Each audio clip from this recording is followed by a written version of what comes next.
After waiting for months, actually I've been trying to get one since February, March.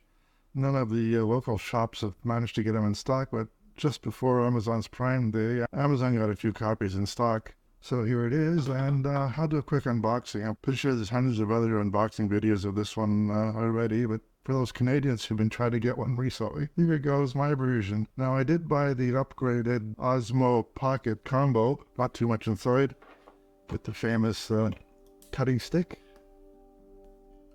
And, of course, you can take off one layer, and the next layer is right on there, just a sticky. There we go. And inside we find, a pouch and a box. Pull out the pouch, pull out the box. Of course, the obligatory bits of paper. And I just knocked my table over. Aha, brilliant move. Okay, we got a safety guide that nobody ever reads. Can't even read this one. Wrong language for me. Download for a like a video editing app, but I tend to use Davinci Resolve since I've had that for years now. And a little quick start guide, which again, nobody ever is going to actually read. Now inside the box, there is just one thing.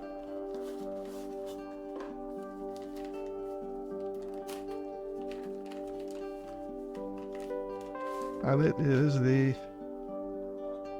hydro cover for the Osmo.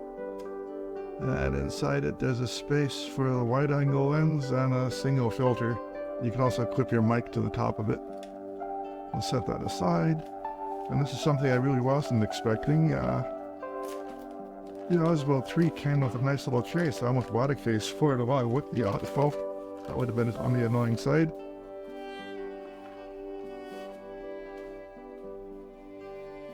Not a bad little case. I understand it's not waterproof, but it is water resistant a little bit, so not too bad if it could be rained on with it. I think they're taking a hint from their drones. This looks like a very small drone case. You can pop it open. Let's see what's inside. Of course, first we've got the actual little Osmo 3 unit. We'll set that aside. Next up we have, okay, I think this is the battery. Okay, that's the add-on battery. The Osmo itself has a non-replaceable battery inside, and this set extends its use. It also gives you a tripod socket. And below that, well, it's in there tight.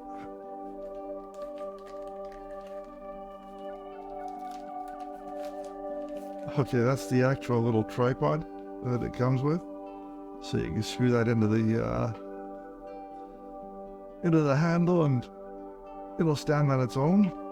Also extends its grip if you want to along your grip. So, this stuff really packed in here tight. And this is, okay, a short extender for the body. Also the tripod socket if you don't want to use the extended battery grip. And, very nice, the wireless mic. The Osmo has a wireless receiver built in. And in the accessory case, we get it's a USB-C to USB-C cable. Okay, we're going to take this out. It's a dead cat and a little wrist lanyard. If you're not familiar with recording, a dead cat for a microphone is basically a very furry windsock. Well, we have another silica gel packet. That one's this. What's this? Okay, I'm not going to take this out either, so I'm probably going to lose it. It's the magnetic wireless. It's a magnetic wide-angle lens. And over here is another little bit piece. It's a tiny little magnet that goes to the back of the mic.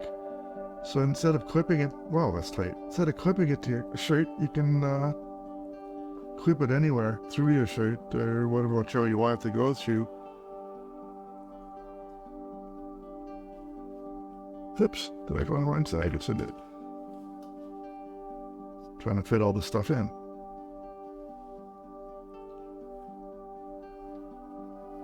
It's hard when you can't actually see what you're doing, just guessing where the camera's focusing. And I did go ahead and buy a initial filter set. I think it was right. This is one of the accessories we... Oh, okay, it came with yet another cloth of cleaning.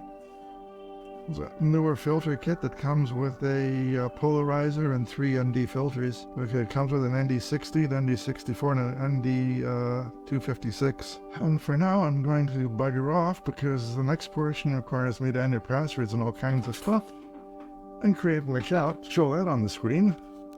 Okay. Let's start the DJI app. I've gone through the registering the unit already. So you just turn it on by flipping the screen sideways or pushing the button. It wakes. And when you want to connect it, just tap. Oh, tap on devices, my mistake.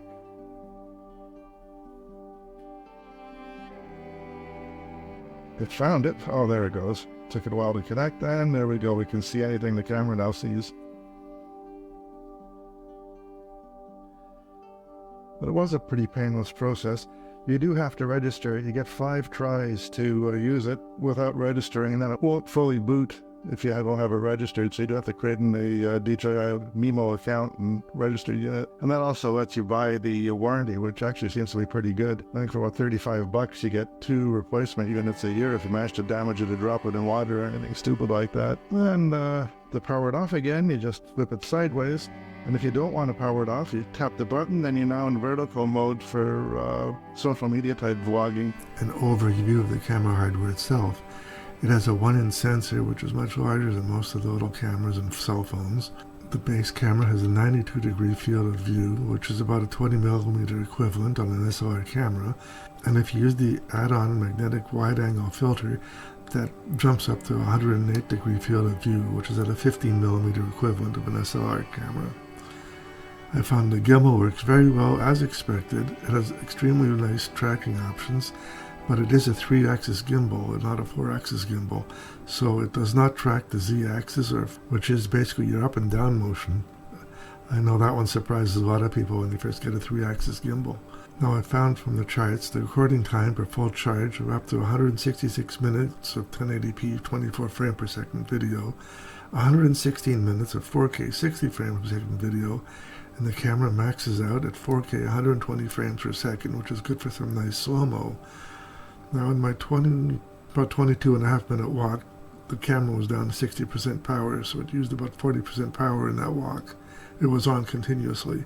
Well, after unboxing the camera, I promptly changed a pile of settings I probably shouldn't have, found the power-up mode that isn't well documented, and I took the camera out for a quick 20-minute walk around town just to see how it performed.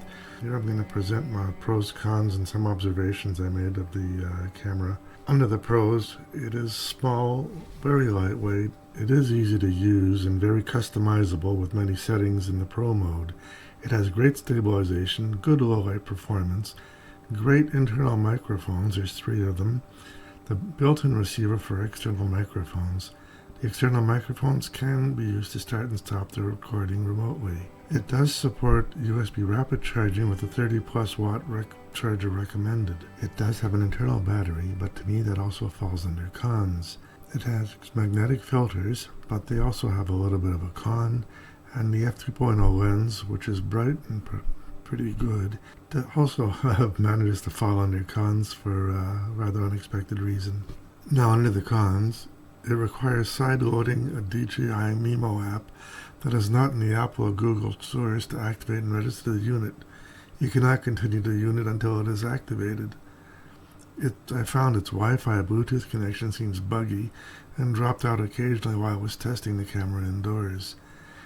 It does seem to be on the expensive side of the mini all-in-one vlogging cameras, and it does not come with a USB charger. You have to get your own. Now for a pro that's also a con, the LiPo internal battery is not user replaceable, so you can expect its performance to start to fail after 300 to 500 recharge cycles.